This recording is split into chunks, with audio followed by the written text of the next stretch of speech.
আপনারা যারা আমরা অমনকান্তি আয়োজিত বিশ্ব নাট্য দিবসের এই অনুষ্ঠানে এসেছেন, যারা বিভিন্ন অনুষ্ঠান করবেন, আমার খুবই কাছের মানুষ কমলদা আছেন, জীবনদাও আসছেন গোবরডাঙ্গা থেকে, কিন্তু মাঝ রাস্তায় জ্যামে আটকে গেছেন।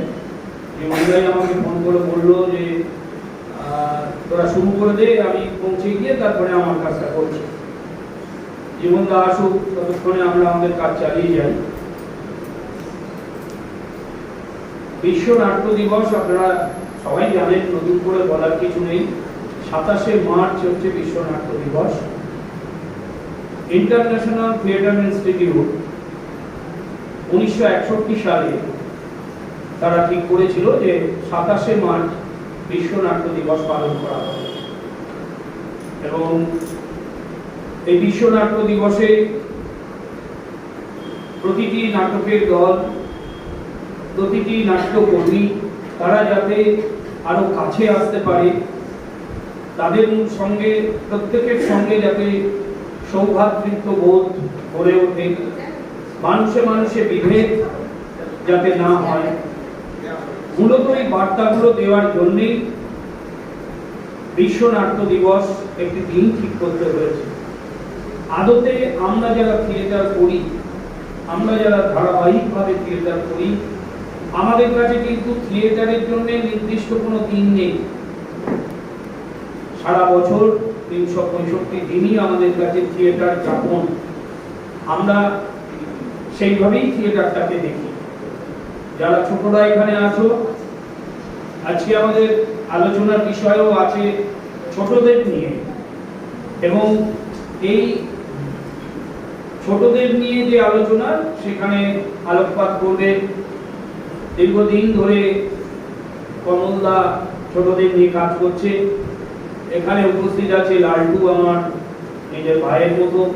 লালটুও দীর্ঘদিন ছোটদের নিয়ে কাজ করছে, বিভিন্ন স্কুলে বিভিন্ন সংগঠনে কাজ করে চলেছে।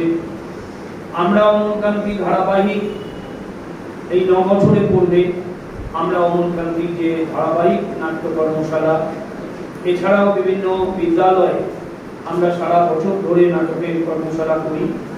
মূলত থিয়েটারের কাজকে আরো প্রসারিত করা, এটাই আমাদের বিশ্ব থিয়েটার দিবসের একমাত্র লক্ষ্য হোক, যাতে থিয়েটার আরো বেশি মানুষের মধ্যে ছড়িয়ে পড়ে, আরো বেশি মানুষকে নিয়ে আমরা থিয়েটারের কাজ করতে পারি। সেই দিকে আমরা যদি এগিয়ে চলতে পারি, আর যারা ছোটরা আছো, তোমরা আগামী দিনে এই থিয়েটারের হাল ধরবে, তোমরাই এগিয়ে নিয়ে যাবে আমাদের থিয়েটারকে।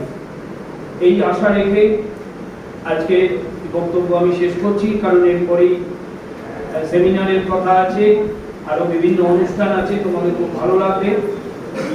আমার কথা আমি এখানেই শেষ করছি। সবাই ভালো থেকো, থিয়েটারের সঙ্গে থেকো, যত দিন পারবে থিয়েটারকে এগিয়ে নিয়ে যাও। ধন্যবাদ।